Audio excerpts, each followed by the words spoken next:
ആദ്യമായി എന്നെ ഇവിടെ എത്തിച്ച പരിശുദ്ധ അമ്മയ്ക്കും തിരുകുമാരനും 1000 നന്ദി. എൻ്റെ പേര് അഖിൽ ജോസഫ്. ഞാൻ ചേരാനല്ലൂർ എന്ന് പറയുന്ന ഇടവകയിൽ നിന്ന് വരുന്നു. ഞാൻ US-ലാണ് വർക്ക് ചെയ്യുന്നത്. US-ൽ ഫിലാഡൽഫിയയിൽ ഹെൽത്ത് ഇൻഷുറൻസ് ഇൻഡസ്ട്രിയിൽ artificial intelligence and machine learning സ്പേസിൽ റിസർച്ച് സയൻറ്റിസ്റ്റായിട്ട് വർക്ക് ചെയ്യുന്നു. ഞാൻ ആദ്യമായി കൃപാസനത്തിലേക്ക് കടന്നു വരുന്നത് 2019 ഡിസംബർ 11 ഞാൻ നാട്ടിൽ ഡോക്ടർ ഓഫ് ഫാർമസി ചെയ്തു. അത് കഴിഞ്ഞിട്ട് മാസ്റ്റേഴ്സ് പഠിക്കാനായിട്ട് US പോകാനായി എൻ്റെ അഡ്മിഷനെല്ലാം റെഡിയായി. അപ്പോൾ എനിക്ക് എൻ്റെ മെറിറ്റിൽ തന്നെ ഭയങ്കര കോൺഫിഡൻസ് ഉള്ള ഒരാളായിരുന്നു. അങ്ങനെയാണ് ഞാൻ എൻ്റെ ആദ്യത്തെ US വിസ ഇൻ്റർവ്യൂവിന് പോകുന്നത്. പക്ഷേ എൻ്റെ കോൺഫിഡൻസ് എല്ലാം തകിടം മറിച്ചുകൊണ്ട് എനിക്ക് ഫസ്റ്റ് ടൈം റിജക്ഷൻ കിട്ടി. എങ്ങനെയൊക്കെയോ ഞാൻ ചെന്നൈയിൽ നിന്ന് തിരിച്ച് അന്ന് തന്നെ തിരിച്ച് നാട്ടിലെത്തി. അങ്ങനെ 10 ആയിരുന്നു എൻ്റെ ഇൻ്റർവ്യൂ. 2019 ഡിസംബർ 10. അത് കഴിഞ്ഞിട്ട് പിറ്റേ ദിവസമാണ് ഞാൻ ആദ്യമായിട്ട് കൃപാസനത്തിലേക്ക് കടന്നു വരുന്നത്.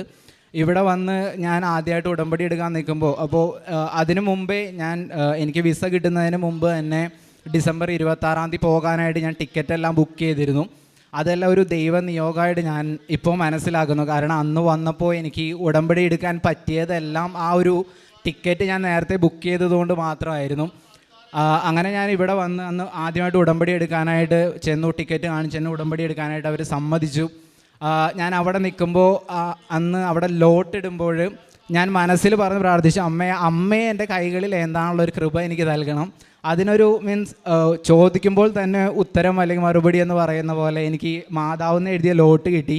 എനിക്ക് ഭയങ്കര സന്തോഷമായി വന്നു തീർന്നു. കാരണം ഒത്തിരി ആഗ്രഹിച്ചിട്ട് ഒരു റിജക്ഷൻ കിട്ടി. എൻ്റെ മാനസികാവസ്ഥ എന്ന് പറഞ്ഞാൽ എൻ്റെ വീട്ടുകാർക്ക് മാത്രമേ മനസ്സിലാവത്തുള്ളായിരുന്നു. അങ്ങനെ ഞാൻ ഉടമ്പടി എടുത്തിട്ട് ഇവിടെ നിന്ന് തിരിച്ചു പോയി. അപ്പോൾ US വിസയുടെ പ്രൊസീജിയർ എങ്ങനെയാണെന്ന് വെച്ച് കഴിഞ്ഞാൽ ഒരിക്കൽ റിജക്ഷൻ കിട്ടിക്കഴിഞ്ഞ് കഴിഞ്ഞാൽ പിന്നെ 6 മാസത്തേക്ക് ഒരു എമർജൻസി അപ്പോയിൻമെൻ്റ് എന്ന് പറയുന്നത് ഫീസിബിൾ അല്ല.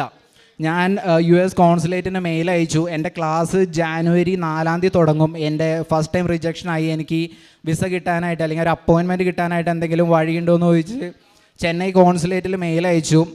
വിത്തിൻ 6 മന്ത്സിനുള്ളിൽ റിജക്ഷൻ ഉണ്ടെങ്കിൽ ഇനി ഒരു എമർജൻസി അപ്പോയിൻമെൻറ്റ് പോസിബിൾ അല്ല എന്ന് പറഞ്ഞ് എനിക്ക് മെയിൽ വന്നു. അങ്ങനെ വന്ന് ഇവിടെ നിന്ന് പോയ ഉടമ്പടി എടുത്ത എല്ലാ കാര്യങ്ങളും ഞാൻ പാലിക്കുമായിരുന്നു. ഉടമ്പടി എല്ലാ ദിവസവും ബൈബിളും വായിക്കും. അരമണിക്കൂറൊന്നും അല്ല, അതിൽ കൂടുതൽ ഫുൾ ടൈം ബൈബിളും പിടിച്ചിരിക്കലായിരുന്നു. എൻ്റെ അമ്മേനെ കളിയാക്കുമായിരുന്നു, ഫുൾ ടൈം ബൈബിളും പിടിച്ചിരിക്കുകയാണെന്നുള്ള രീതിയിൽ. അങ്ങനെ ചെയ്തു. അത് കഴിഞ്ഞ് ഞാൻ ഡിസംബർ 11 ഉടമ്പടി എടുത്തു. അത് കഴിഞ്ഞുള്ള ആദ്യത്തെ ചൊവ്വാഴ്ച, അത് കഴിഞ്ഞ് വരുന്ന ചൊവ്വാഴ്ചയാണ് ഞാൻ ആദ്യമായിട്ട് ഉടമ്പടി ധ്യാനത്തിന് വരുന്നത്. ഇവിടെ ഞാനിപ്പോഴും ഓർക്കുന്നുണ്ട്, ഞാൻ ഈ മെയിൻ ഹാളിൽ പകുതിയായിട്ടാണ് നിന്നത്. അപ്പോൾ അന്ന് ഉടമ്പടി ധ്യാനത്തിൻ്റെ സമയത്ത് അവസാനത്തെ ആരാധനയുടെ സമയത്ത് ഒരു 2 മണിക്കും 2:30 ഇടയ്ക്കായിരിക്കും ആരാധന നടക്കുന്നത്. ഞാൻ ശരിക്കും മനസ്സറിഞ്ഞ് പ്രാർത്ഥിച്ചിരുന്നു. ഞാൻ ഇപ്പോഴും ഓർക്കുന്നുണ്ട്, എൻ്റെ ബാക്കിൽ നിന്നൊരു ചേച്ചി അന്ന് എന്നോട് കഴിഞ്ഞിറങ്ങിയപ്പോൾ പറഞ്ഞ, മോനെ നീ പ്രാർത്ഥിച്ച കാര്യം അല്ലെങ്കിൽ നീ ചോദിച്ച കാര്യം എന്തായാലും മാതാവ് നടത്തി തരും, നീ അതുപോലെ മനസ്സറിഞ്ഞ് പ്രാർത്ഥിച്ചിട്ടുണ്ടെന്ന്. അങ്ങനെ ഞാൻ ഇവിടെ നിന്ന് ഇറങ്ങി വണ്ടി ചെന്ന് കയറി ഞാൻ ഇൻ്റർനെറ്റ് ഓണാക്കി എൻ്റെ മെയിൽ ചെക്ക് ചെയ്തപ്പോൾ കൃത്യം 2 മണിക്കും 2:30 ഇടയ്ക്ക്, അതായത് ആരാധനയുടെ ഇടയ്ക്ക് 2:15 എനിക്ക് എമർജൻസി അപ്പോയിൻമെൻറ്റിൻ്റെ കൺഫർമേഷൻ വന്നിട്ടുണ്ട്. അത് പോസിബിൾ അല്ല, പക്ഷേ അതെങ്ങനെ കിട്ടിയെന്ന് എനിക്കറിയില്ല. അങ്ങനെയാണ് ഞാൻ എന്നിട്ട് ഡിസംബർ 23, അതായത് 13 ദിവസം കഴിഞ്ഞിട്ടാണ് എനിക്ക് ഇൻ്റർവ്യൂവിന് ചെന്നു. അന്ന് തൊട്ട് ഇന്ന് വരെ ജീവിതത്തിൽ എന്ത് പ്രശ്നങ്ങൾ നേരിടേണ്ട അവസ്ഥ വന്നാലും, അതേപോലെ ഇൻ്റർവ്യൂ ആയിക്കോട്ടെ എന്തും ആയിക്കോട്ടെ, എവിടെ പോയാലും അന്ന് മുതൽ ഇന്ന് വരെ ഉടമ്പടി കാശ് രൂപം എൻ്റെ കൂടെ ഉണ്ടാവും, എൻ്റെ വാലറ്റിൽ എപ്പോഴും ഉണ്ടാവും. അങ്ങനെയാണ് ഞാൻ ഇൻ്റർവ്യൂവിന് പോകുന്നത്. ഞാൻ ഇൻ്റർവ്യൂവിന് ചെന്ന് പേടിയുണ്ട്, കാരണം ആദ്യം റിജക്ഷൻ കിട്ടിയതാണ്, രണ്ടാമത് റിജക്ഷൻ കിട്ടാനുള്ള ചാൻസസ് വളരെ കൂടുതലാണ്. അങ്ങനെ ചെന്ന് ഞാൻ ഇൻ്റർവ്യൂവിനായിട്ട് ആ വിൻഡോയിലേക്ക് കടന്ന് ചെല്ലുമ്പോൾ ഒരു അമേരിക്കൻ ലേഡിയാണ് ഇരിക്കുന്നത്. അപ്പോൾ നമുക്ക് വിസ അപ്രൂവ് ആവുകയാണെങ്കിൽ ഒരു നീല കളർ പേപ്പറാണ് അവർ തരുന്നത്. ഞാൻ ആ വിൻഡോയിലേക്ക് കടന്ന് ചെല്ലുമ്പോൾ ആ വിസ ഓഫീസറുടെ കയ്യിൽ ഓൾറെഡി ഒരു ബ്ലൂ കളർ സ്ലിപ്പ് ഉണ്ട്. അപ്പോൾ എന്നോട് കഴിഞ്ഞവിടെ എന്തുകൊണ്ട് റിജക്റ്റ് ആയി എന്നുള്ള ചോദ്യങ്ങളൊന്നും ഉണ്ടായിരുന്നില്ല. ബേസിക് ആയിട്ടുള്ള ചോദ്യങ്ങൾ ചോദിച്ചുള്ളൂ. വിസ അപ്രൂവ് ആയി. അങ്ങനെ ഞാൻ തിരിച്ചെത്തി. പക്ഷേ എൻ്റെ ടിക്കറ്റ് 26 ഞാൻ ഓൾറെഡി ബുക്ക്ഡ് ആണ്. എൻ്റെ 2 ഫ്രണ്ട്സിൻ്റെ ടിക്കറ്റ്സ് ഓൾറെഡി ബുക്ക്ഡ് ആയിരുന്നു. പക്ഷേ 24, 25 അവധി ആയിരുന്നുകൊണ്ട്, 23 ആയിരുന്നു ഇൻ്റർവ്യൂ, 24, 25 അവധി ആയിരുന്നുകൊണ്ട് കിട്ടിയില്ല. പോകാനായിട്ട് ആ കറക്റ്റ് ഡേറ്റിൽ തന്നെ പോകാനായിട്ട് പറ്റിയില്ല. പക്ഷേ ടിക്കറ്റ് ഞാൻ റീസ്കെഡ്യൂൾ ചെയ്തു. അങ്ങനെ 31 ടിക്കറ്റ് കിട്ടി. അപ്പോൾ എൻ്റെ ഫ്രണ്ട്സ് രണ്ടുപേരും ഓൾറെഡി പോയി, ഞാൻ മാത്രമേ ഉള്ളൂ ഇവിടെ. ഒത്തിരി ആഗ്രഹിച്ചിരുന്നാണ് ഒരുമിച്ച് പോകണമെന്നൊക്കെ. പക്ഷേ ഈ സമയത്തെല്ലാം ഉടമ്പടിയിൽ ഉറച്ചു നിന്നുകൊണ്ട്, അതേപോലെ ചെന്നൈയിലേക്ക് പോയപ്പോഴും ഞാൻ ഇവിടുന്ന് ഞാനും പപ്പയും കൂടിയാണ് സെക്കൻഡ് ഇൻ്റർവ്യൂവിന് പോകുന്നത്. ആ പോകുന്ന സമയത്ത് ഇവിടെ വന്ന് തമിഴ് ഉടമ്പടി പത്രം വാങ്ങിച്ചുകൊണ്ടാണ് പോയത്. അവിടെ ചെന്ന് കോൺസുലേറ്റിൽ ഇൻ്റർവ്യൂവിന് വന്നവർക്കും, അതേപോലെ അവിടെ അന്ന് വൈകിട്ട് തലേ ദിവസം വൈകിട്ട് പള്ളിയിൽ പോയപ്പോൾ അവിടെയുള്ളവർക്ക് എല്ലാം ഡിസ്ട്രിബ്യൂട്ട് ചെയ്തതെല്ലാം ഞാൻ ഓർക്കുന്നുണ്ട്. അങ്ങനെ 31 വൈകിട്ട് 3 മണിയായി. ഞാൻ സ്റ്റാറ്റസ് ചെക്ക് ചെയ്യും. പാസ്പോർട്ട് സ്റ്റിൽ വിത്ത് കോൺസുലേറ്റ് എന്ന് കാണിക്കും. 12 മണിക്കാണ്, വെളുപ്പിന് 3 മണിക്കാണ് ഫ്ലൈറ്റ്. 12 മണിക്കെങ്കിലും ചെക്ക് ഇൻ ചെയ്യണം. കാലിക്കട്ടിൽ നിന്നാണ് ഫ്ലൈറ്റ്, കൊച്ചിയിൽ നിന്ന് കിട്ടിയില്ലായിരുന്നു. അപ്പോൾ ഇവിടെ നിന്ന് ന്യൂ ഇയർ ഈവാണ്. പെരുമ്പാവൂരിൽ നിന്ന് കാലിക്കട്ട് വരെ ഡ്രൈവ് ചെയ്യണം, നല്ല ട്രാഫിക് ആയിരിക്കും. അപ്പോൾ പോകാൻ പറ്റില്ല എന്നുള്ള അവസ്ഥയിലെത്തി.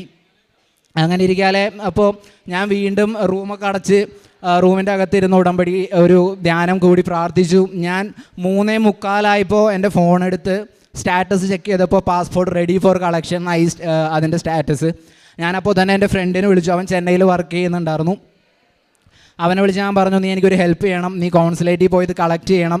അങ്ങനെ അവനത് പോയി കളക്ട് ചെയ്യാമെന്ന് പറഞ്ഞു. അവനത് കളക്ട് ചെയ്തു എന്ന് പറഞ്ഞു ഉടനെ ഞാനും പപ്പയും അമ്മയും എല്ലാം ആയിട്ട് ഞങ്ങൾ വീട്ടിൽ നിന്ന് ഇറങ്ങി. ബേസിക്കലി എന്നെ ഇപ്പോഴും പപ്പ പറഞ്ഞ് കളിയാക്കും, പാസ്പോർട്ടോ വിസയോ കയ്യിലില്ലാതെ അമേരിക്കയ്ക്ക് പോകാൻ ഇറങ്ങിയത് നീ മാത്രമേ ഉണ്ടാവത്തുള്ളൂ എന്ന് പറഞ്ഞുകൊണ്ട്. പക്ഷെ അതിലെല്ലാം ഉറച്ചു നിന്നപ്പോഴും ഈ പരിശുദ്ധ അമ്മയിലും ഈശോയിലുള്ള അടിയുറച്ച വിശ്വാസം എപ്പോഴും വലിയൊരു ധൈര്യമായിരുന്നു. അങ്ങനെ US-ലെത്തി. ഇങ്ങനെ ഒത്തിരി കാര്യങ്ങൾ ഇവിടെ നിന്ന് വിസ കിട്ടേണ്ട കാര്യം, പോകാൻ പറ്റേണ്ട കാര്യം, അതേപോലെ അവിടെ ചെന്നിട്ട് US-ൽ നമ്മൾ ചെന്ന് ഞാൻ സ്റ്റുഡൻ്റായിട്ടാണ് പോകുന്നത്. പാർട്ട് ടൈം ക്യാമ്പസിൻ്റെ അകത്ത് മാത്രമേ ജോലി ചെയ്യാൻ പറ്റുള്ളൂ. അപ്പോൾ കിട്ടാനായിട്ട് ഭയങ്കര ബുദ്ധിമുട്ടാണ്. അപ്പോൾ അവിടെ ചെന്ന് ജോലി കിട്ടുന്ന കാര്യം എല്ലാം ഉടമ്പടിയിൽ വെച്ചിട്ടാണ് ഞാൻ ഇവിടുന്ന് പോകുന്നത്. ഇവിടെ നിന്ന് അവിടെ ചെന്ന് ജോലി കിട്ടാനൊന്നും ബുദ്ധിമുട്ടുണ്ടായില്ല. അതെല്ലാം ഉടമ്പടിയിലൂടെ സാധിച്ച നിയോഗമാണെന്ന് ഞാൻ എപ്പോഴും വിശ്വസിക്കുന്നു. പിന്നെ അവിടെ ചെന്നിട്ട് ഞങ്ങൾ 3 പേര്, ഞാനും എൻ്റെ ഫ്രണ്ട്സും ചെന്ന യൂണിവേഴ്സിറ്റി ഞങ്ങൾ ഉദ്ദേശിച്ച അത്ര നല്ലതായിരുന്നില്ല. അപ്പോൾ അവിടെ ചെന്ന് ഞങ്ങൾ ഒരു ഫെബ്രുവരി സമയമായപ്പോൾ യൂണിവേഴ്സിറ്റി മാറാനായിട്ടുള്ള കാര്യങ്ങളൊക്കെ നോക്കി തുടങ്ങി. അങ്ങനെ യൂണിവേഴ്സിറ്റി മാറാനായിട്ട് ഞങ്ങൾ അപ്ലൈ ചെയ്തു. ഫെബ്രുവരിയിൽ അപ്ലൈ ചെയ്തു. മെയിൽ ഞങ്ങൾക്ക് 3 പേർക്ക് ഓഫർ ലെറ്റർ വന്നു. അത് US തന്നെ വേറൊരു യൂണിവേഴ്സിറ്റിയിലേക്ക് മാറാനായിട്ട്.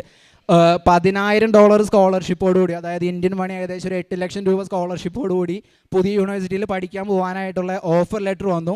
പക്ഷേ എല്ലാം റെഡിയായി എന്ന് വിചാരിച്ചപ്പോഴും പിന്നാലെ പ്രശ്നങ്ങളുണ്ടായിരുന്നു. ഞാനിവിടുന്ന് എഡ്യൂക്കേഷൻ ലോൺ എടുത്താണ് പോയത്. അപ്പോൾ ഇത് മാറാനായിട്ടുള്ള കാര്യങ്ങളൊക്കെ ഓഫർ ലെറ്റർ എല്ലാം കിട്ടി. ഞങ്ങൾ ബാങ്ക് മാനേജർ വിളിച്ചിട്ട് ഇങ്ങനെ എനിക്ക് ഇത് മാറണം, യൂണിവേഴ്സിറ്റി മാറണമെന്ന് പറഞ്ഞപ്പം ബാങ്ക് മാനേജർ എന്നോട് പറഞ്ഞത്, സോറി അതിനുള്ള പ്രൊവിഷൻ ഇല്ല, കാരണം നീ യൂണിവേഴ്സിറ്റി മാറുന്നത് നിൻ്റെ തന്നിഷ്ടപ്രകാരമാണ്, അതുകൊണ്ട് അതിനുവേണ്ടി ലോൺ മാറ്റി തരാനായിട്ട് സാധിക്കില്ല. നിൻ്റെ കൈപ്പിടിയിൽ ഒതുങ്ങാത്ത അല്ലെങ്കിൽ നിൻ്റെ ഔട്ട് ഓഫ് കൺട്രോളായ എന്തെങ്കിലും കാര്യമാണെങ്കിൽ മാത്രമാണ് ഒരു വാലിഡ് റീസൺ ആയിട്ട് നമുക്ക് കണക്കാക്കാൻ പറ്റുള്ളൂ എന്ന് പറഞ്ഞു. അങ്ങനെ കോവിഡിൻ്റെ സമയമാണ്. അപ്പോൾ ഇങ്ങനെ വിഷമിച്ചിരിക്കുന്ന സമയത്ത് അപ്പോൾ എന്ത് വിഷമം വന്നാലും ആദ്യത്തെ സ്റ്റെപ്പ് എന്ന് പറഞ്ഞാൽ ഉടനെ ലൈറ്റ് എ ക്യാൻഡിൽ പ്രയർ ഇടാന്നുള്ളത്, ബാക്കി വരുന്നിടത്ത് വെച്ചാണ്. പക്ഷേ ഫസ്റ്റ് സ്റ്റെപ്പ് അതാണ്. അങ്ങനെ ലൈറ്റ് എ ക്യാൻഡിൽ പ്രയർ ഇട്ട് പ്രാർത്ഥിച്ചു. ഉടമ്പടിയിലായിരുന്നു സ്റ്റിൽ. ആൻഡ് ഉടമ്പടി തീർന്നപ്പോൾ ഞാൻ ഓൺലൈൻ ഉടമ്പടി എടുത്ത് കണ്ടിന്യൂ ചെയ്യുമായിരുന്നു. അങ്ങനെ ഉടമ്പടിയിലായിരുന്നുകൊണ്ട് എന്നും രാവിലെ പ്രത്യക്ഷീകരണ പ്രാർത്ഥനയും എല്ലാം ചെല്ലുന്നുണ്ട്. അതോടൊപ്പം ലൈറ്റ് എ ക്യാൻഡിൽ പ്രയർ ഇട്ട് പ്രാർത്ഥിച്ചു. അങ്ങനെ ഇരിക്കാലെയാണ് കോവിഡിൻ്റെ സമയമാണ്. അന്ന് ട്രംപാണ് പ്രസിഡൻറ്റ്. പെട്ടെന്ന് ഒരു ദിവസം വൈകിട്ട് എൻ്റെ ഈ മാനേജർ എന്നോട് പറയാണ്, നിൻ്റെ കൺട്രോളിൽ അല്ലെങ്കിൽ ഞങ്ങൾക്കിത് ചെയ്തു തരാൻ പറ്റത്തില്ല എന്ന് പറഞ്ഞിരിക്കാതെ ആ ഒരാഴ്ച ട്രംപ് പുതിയ റൂളായിട്ട് വരാണ്. ഓൺലൈൻ ക്ലാസ് എടുക്കുന്ന സ്റ്റുഡൻസ് എല്ലാവരും സ്വന്തം രാജ്യത്തേക്ക് തിരിച്ചു പോയി കോവിഡ് തീരുന്നവരെ അവിടെ നിന്ന് പഠിക്കണം. അപ്പോൾ ഞാൻ ഓൾറെഡി പഠിക്കുന്ന യൂണിവേഴ്സിറ്റിയിലെ ക്ലാസ്സസ് കോവിഡ് ആയതുകൊണ്ട് ഓൺലൈൻ ആക്കി. പുതിയ യൂണിവേഴ്സിറ്റിയിലെ 2 ക്ലാസ്സെങ്കിലും ഇൻ പേഴ്സൺ എടുക്കണമെന്ന് നിർബന്ധമാണ്. അപ്പോൾ എനിക്ക് വേണ്ടി മാത്രം മാതാവിന് അങ്ങേയറ്റം വരെയുണ്ട് പിടി എന്ന് പറയുന്ന പോലെ US പ്രസിഡൻറ്റ് ത്രൂ ഒരു പ്രൊക്ലമേഷൻ ഇറക്കിയിട്ട് അത് മാറ്റി തരാമെന്നൊക്കെ പറഞ്ഞാൽ എനിക്കൊരിക്കലും ചിന്തിക്കാൻ പറ്റാത്ത കാര്യമാണ്. പക്ഷേ അങ്ങനെ ഒരു റൂള് വന്നു, അത് ഒഫീഷ്യലായിട്ട് വന്നു. ഉടനെ അതിൻ്റെ മെയിലെടുത്തു ബാങ്ക് മാനേജർക്ക് അയച്ചു. ബാങ്ക് മാനേജർ പറഞ്ഞു, okay now this is something that is out of your control and we are approving your transfer of loan. അങ്ങനെ ലോൺ ട്രാൻസ്ഫറായി കിട്ടി. എൻ്റെ കാര്യം നടന്നെങ്കിലും പക്ഷേ എനിക്കുള്ളിൽ വിഷമം ഉണ്ടായിരുന്നു. കാരണം എന്നെപ്പോലെ പഠിക്കാൻ വന്ന ആയിരക്കണക്കിന് പിള്ളേർ ഈ ഒരു നിയമം കൊണ്ട് ഒത്തിരി ബുദ്ധിമുട്ട് അനുഭവിക്കേണ്ടി വരും. അതുകൊണ്ട് ഇത് ലോങ് ആയിട്ട് നിൽക്കരുത്. അപ്പോൾ എൻ്റെ ഈ റൂള് വന്നു, എൻ്റെ ലോൺ ട്രാൻസ്ഫർ ആയി. ദ വെരി നെക്സ്റ്റ് വീക്ക് തന്നെ യു എസിലുള്ള എല്ലാ യൂണിവേഴ്സിറ്റികളും ഈ പ്രസിഡൻഷ്യൽ ഡിസിഷനെ ചാലഞ്ച് ചെയ്തു. സുപ്രീം കോർട്ടിൽ യൂണിവേഴ്സിറ്റീസ് കേസ് ജയിച്ചു. അങ്ങനെ പ്രസിഡൻഷ്യൽ പ്രൊക്ലമേഷൻ ഓവർടേൺ ചെയ്തു. അതായത് സ്റ്റുഡൻസ് തിരിച്ചു പോവണ്ട, അതായത് കറക്റ്റ് ആ ഒരാഴ്ച എൻ്റെ കാര്യങ്ങൾ നടക്കാൻ വേണ്ടി മാതാവ് US പ്രസിഡൻറ്റ് ത്രൂ എൻ്റെ കാര്യങ്ങൾ റെഡിയാക്കി തന്നു. അത് കഴിഞ്ഞിട്ട് പിന്നീട് ഉടമ്പടിയിൽ സമർപ്പിച്ചതായ ഒത്തിരി നിയോഗങ്ങളുണ്ട്. ഓൺ ക്യാമ്പസ് ജോലി കിട്ടുന്നതായാലും അവിടെ മീൻസ് ഓൺ ക്യാമ്പസിൽ മാത്രമേ ജോലി കിട്ടുള്ളൂ. അതുകൊണ്ട് റിസർച്ച് അസിസ്റ്റൻ്റായിട്ട് അല്ലെങ്കിൽ ടീച്ചിങ് അസിസ്റ്റൻ്റായിട്ടൊക്കെ ജോലി കിട്ടുക പറഞ്ഞാൽ വലിയ കാര്യമാണ്. അവരെപ്പോഴും US-ലുള്ളവർക്ക് കൊടുത്തിട്ടേ നമുക്ക് തരത്തുള്ളൂ. പക്ഷേ ഉടമ്പടിയിൽ വെച്ച് സമർപ്പിച്ച ഒരു നിയോഗത്തിന് ഒരിക്കലും കുറവ് വന്നിട്ടില്ല. ഒന്നിന് പകരം ഒരു ക്യാമ്പസ് ജോലി കിട്ടുന്നതിന് പകരം 3, 4 ജോലിയൊക്കെ നൽകി മാതാവ് ഈശോ എന്നെ അനുഗ്രഹിച്ചു. അത് കഴിഞ്ഞ് 2 സെമസ്റ്റർ കഴിഞ്ഞ് പിന്നെ ഇൻറ്റേൺഷിപ്പ് ചെയ്യാനുള്ള ഒരു ഓപ്ഷൻ ഉണ്ട്. ആ സമയത്ത് ഓരോ ഇൻറ്റേൺഷിപ്പിൻ്റെ ഇൻ്റർവ്യൂ കൂടുമ്പോഴും എല്ലാം കാശ് രൂപം മുറുകെ പിടിച്ചിരുന്നുകൊണ്ടാണ് ഇൻ്റർവ്യൂ കൂടുന്നതെല്ലാം.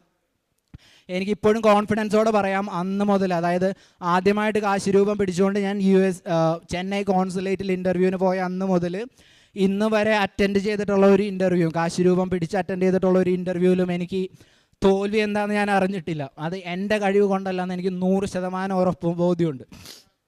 ഞാൻ അങ്ങനെയാണ് അത് കഴിഞ്ഞ് 2 സെമസ്റ്റർ കഴിഞ്ഞു. പിന്നെ ഇൻറ്റേൺഷിപ്പ് കിട്ടാനുള്ള ഇതായി. ആദ്യത്തെ ഇൻറ്റേൺഷിപ്പ് കിട്ടി. അതെല്ലാം ഉടമ്പടിയിൽ വെച്ച നിയോഗമായിരുന്നു. അതേപോലെ ഉടമ്പടിയുടെ കൂടെ തന്നെ പിന്നെ എനിക്ക് അവിടെ ആയതുകൊണ്ട് കാരുണ്യ പ്രവർത്തികൾ ഒത്തിരി ഒന്നും ചെയ്യാൻ പറ്റത്തില്ലായിരുന്നു. കാരണം ഇവിടെ നമ്മൾ ഹോസ്പിറ്റലിലൊക്കെ ചെല്ലുന്ന പോലെ പെട്ടെന്ന് കയറി ചെല്ലാനൊന്നും പറ്റത്തില്ല.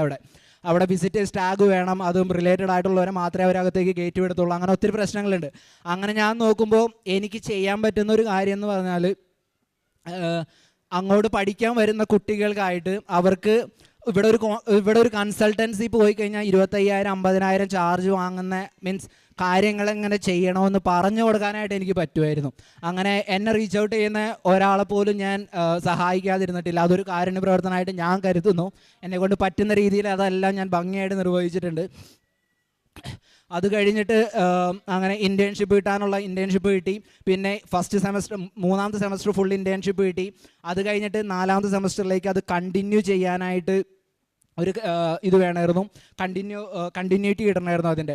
അതും ഉടമ്പടിയിലും അതേപോലെ ലൈറ്റ് ക്യാൻഡിൽ പ്രയറും തെളിച്ച് പ്രാർത്ഥിച്ചതാണ്. അതുകൊണ്ട് 3ാമത്തെ സെമസ്റ്ററും 4ാമത്തെ സെമസ്റ്ററും ഫുൾ ടൈം ഇൻറ്റേൺഷിപ്പോട് കൂടി പഠിത്തം കംപ്ലീറ്റ് ആക്കി.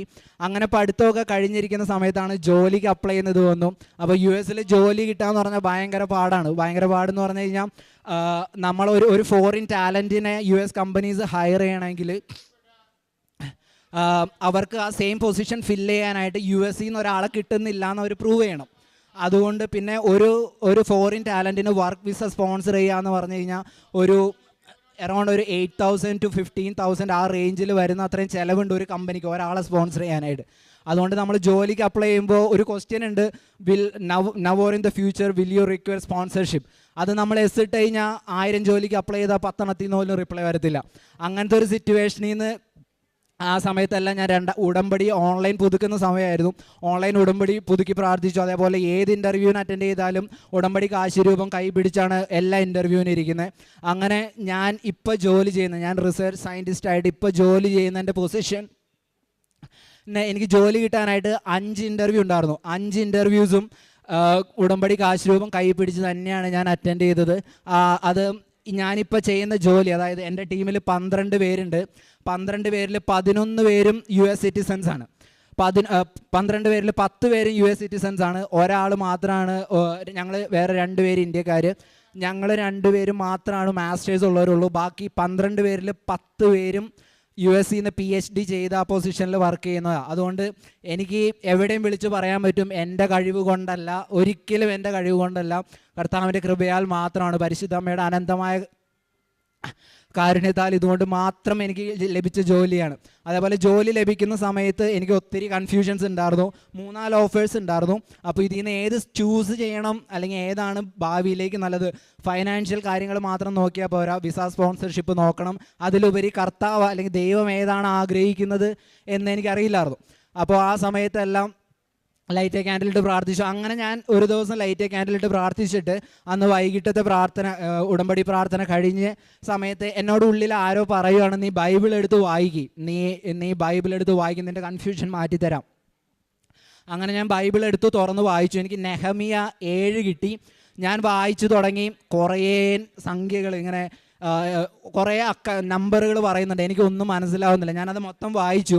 അത് കഴിഞ്ഞിട്ട് ഞാൻ തന്നെ ചോദിച്ചു, കർത്താവേ നീ എന്താ പറയുന്നതെന്ന് എനിക്ക് മനസ്സിലാവുന്നില്ല, കാരണം ഇത് കുറേ നമ്പേഴ്സ് ഉണ്ട്, ഇതിൻ്റെ അർത്ഥം എന്താണെന്ന് എനിക്ക് മനസ്സിലാവുന്നില്ല. അപ്പോൾ എന്നോട് ഉള്ളിൽ നിന്ന് പറഞ്ഞു, നീ ഇതെല്ലാം എഴുതി കൂട്ടി നോക്ക്, നീ ഇതെല്ലാം കൂട്ടി ആ നമ്പറുകളെല്ലാം ഓരോന്നോരോന്നായിട്ട് എഴുതി കൂട്ടി നോക്കുമെന്ന് പറഞ്ഞു. ഞാൻ അങ്ങനെ എഴുതി കൂട്ടി നോക്കി. അപ്പോൾ ഒരു വലിയ സംഖ്യയാണ് വരുന്നത്. അപ്പോൾ ഈ വലിയ സംഖ്യ വന്നപ്പോൾ ഞാൻ തന്നെ പറയുകയാണ്, ഇത്രയും സാലറി കിട്ടാൻ എനിക്കൊരു യോഗ്യതയില്ല, സോ ഇത് എന്തായാലും എൻ്റെ സാലറി അല്ല, പക്ഷേ നീ എന്താ ഉദ്ദേശിക്കുന്നതെന്ന് എനിക്ക് മനസ്സിലാവുന്നില്ല. അപ്പോൾ കർത്താവിനോട് പറയാണ്, നിൻ്റെ യോഗ്യതയെ പ്രതിയല്ല, എൻ്റെ നീതിയെ പ്രതി ഞാൻ നിനക്കിത് നടത്തി തരും, നീ വിചാരിക്കുന്നതിലും വലിയ കാര്യങ്ങൾ ഞാൻ നിനക്കായി ചെയ്തു തരും.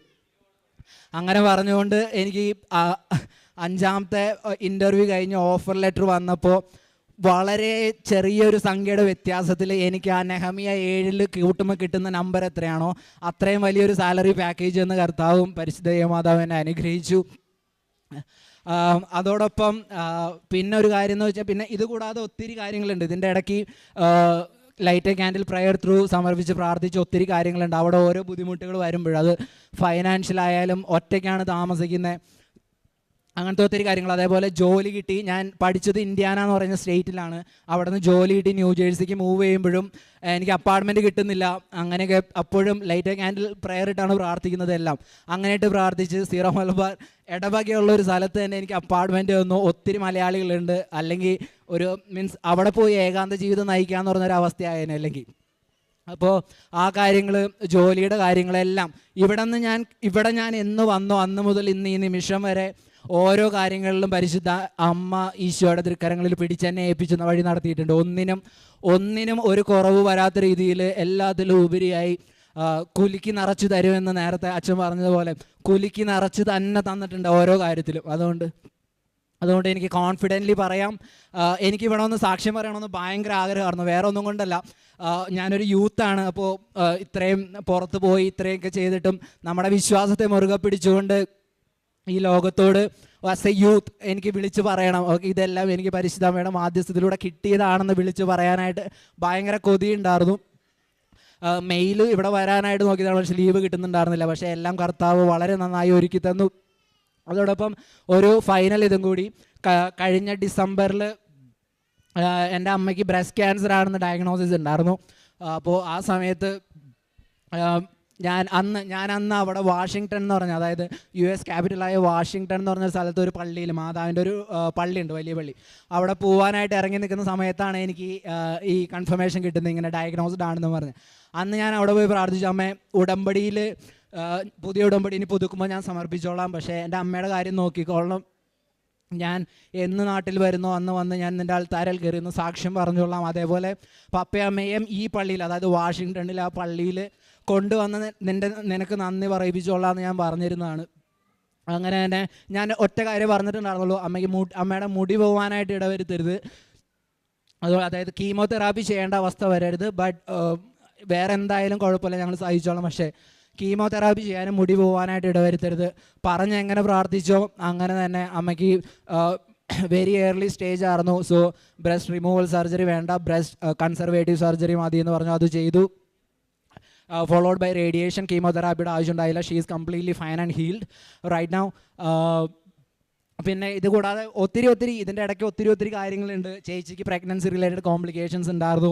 അതേപോലെ പപ്പയ്ക്കും അമ്മയ്ക്കും US വിസ കിട്ടുന്നതിനുള്ള കാര്യങ്ങൾ, ഇതെല്ലാം ഉടമ്പടിയിൽ സമർപ്പിച്ച് നിയോഗം വെച്ച് പ്രാർത്ഥിച്ചിരുന്ന കാര്യങ്ങളാണ് ഇതെല്ലാം. അതുപോലെ വീട് പണിയണ കാര്യത്തിൽ എനിക്ക് വീട് പണിയണോ വേണ്ട, ഇപ്പോൾ ഞാൻ ജോലി കയറിയിട്ട് 1.5 കൊല്ലം ആവുന്നേ ഉള്ളൂ.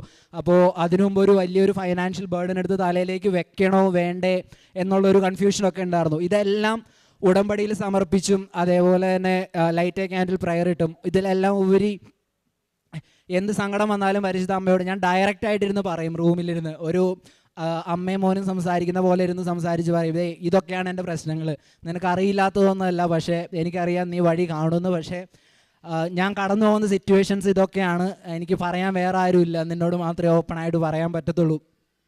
അങ്ങനെ പറഞ്ഞ് പ്രാർത്ഥിക്കുമായിരുന്നു. അങ്ങനെ പറഞ്ഞ് പ്രാർത്ഥിച്ചിട്ടുള്ള ഒരു കാര്യങ്ങളും ഇതുവരെ നടക്കാതിരുന്നിട്ടില്ല. അതുകൊണ്ട് എനിക്ക് കോൺഫിഡൻ്റ്ലി പറയാം, എല്ലാവരോടും ഉടമ്പടി എടുക്കുന്നവരോടും ഉടമ്പടി എടുക്കാൻ ആഗ്രഹിക്കുന്നവരോരും ഒരിക്കലും മടി വിചാരിക്കേണ്ട. പ്രത്യേകിച്ച് യൂത്തിനോട് കുറച്ച് നമുക്ക് കുറച്ച് ഒപ്പോസിഷനൊക്കെ തോന്നുന്ന സമയമാണ്, ഇന്നത്തെ കാലം അതാണ്. പക്ഷേ എല്ലാവർക്കും ഞാൻ കോൺഫിഡൻ്റ്ലി ഇവിടെ നിന്ന് പറയാം, ഒരിക്കലും കൈവിടില്ല, ചേർത്ത് പിടിക്കും എപ്പോഴായാലും. ഇതേപോലെ ഒരു വലിയൊരു കൃപാസനം നമുക്കുള്ളത് തന്നെ ഒരു വലിയ അനുഗ്രഹമാണ്. അങ്ങനെ അതുപോലെ മീൻസ് ഒരു വലിയ അനുഗ്രഹം തന്നെയാണ്. അതെല്ലാവരും, ഞാൻ പറയുകയാണെങ്കിൽ നമ്മളെല്ലാവരും അത് യൂട്ടിലൈസ് ചെയ്യണം. പുറത്തുള്ള ആർക്കും കിട്ടാത്തൊരു വലിയ അനുഗ്രഹമാണ് നമുക്ക് എല്ലാവർക്കും കിട്ടുന്നത്. സോ പരിശുദ്ധ അമ്മയുടെ മാധ്യസ്ഥം വഴി പരിശുദ്ധ അമ്മ ഈശോയും ചെയ്തു തന്ന എല്ലാ അനുഗ്രഹങ്ങൾക്കും 1000 നന്ദി. നിന്നെക്കുറിച്ചൊരു പദ്ധതി എൻ്റെ മനസ്സിലുണ്ട്. നിന്റെ നാശത്തിനല്ല, ക്ഷേമത്തിനുള്ള പദ്ധതി. നിനക്ക് ശുഭമായ ഭാവിയും പ്രത്യാശയും നൽകുന്ന പദ്ധതി.